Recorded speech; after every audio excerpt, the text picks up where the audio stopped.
એટલી મસ્ત લાઈફ છે તો ઘણીવાર કોક માણસ કંઈક અલગ રીતના જ એને વેડફી નાખે. તો બસ આ પૃથ્વી ઉપરથી છે ને આપણે એવું કંઈક કરીને જવું છે, કારણ કે ઈશ્વરે આપણને એક તત્વ આપ્યું છે, જીવ. અને બીજી વસ્તુ એવું છે કે આપણી પાસે બધું તો છે, ગેજેટ છે, જે ફેસિલિટી જોતી હોય એ છે, યુટ્યુબ ખોલો તો 10 પ્રકારના નોલેજ રેડી છે, બધું જ છે તમારી પાસે. અરે સાહેબ, એ તો છોડો, તમે ભગવાને આપણને આપવામાં કંઈ કસર નથી રાખી. તો આ બહાર બધી જગ્યા ઉપર ખુલ્લેઆમ જે રસ્તા ઉપર ને બધી જગ્યાએ ખુલ્લેઆમ જે મધ વેચાતા હોય છે, એ એક્ઝેક્ટલી કેવા પ્રકારના મધ હોય છે? 5 અમૃતમાંનું એક અમૃત, પંચામૃતમાં મધનું સ્થાન. આયુર્વેદની અંદર સાહેબ મેં જેટલું વાંચ્યું છે અને સમજવાની કોશિશ કરી છે સાહેબ. તો એક્ઝેક્ટલી મધ ઉતારવાની પ્રોપર પ્રોસેસ શું?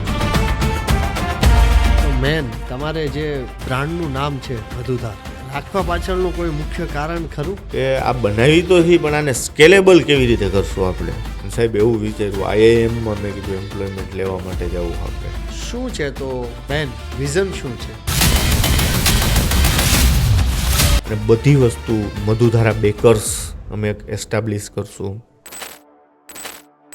અહમ ભાગ બનાવશું અમે સાહેબ. તમે ઓનલાઈન કેવી રીતના લોકોને તમારા સુધી આવવું હોય, તમારી કોઈ પણ પ્રોડક્ટ ખરીદવી હોય તો ઓનલાઈન કઈ રીતના શું છે તમે કહી શકો?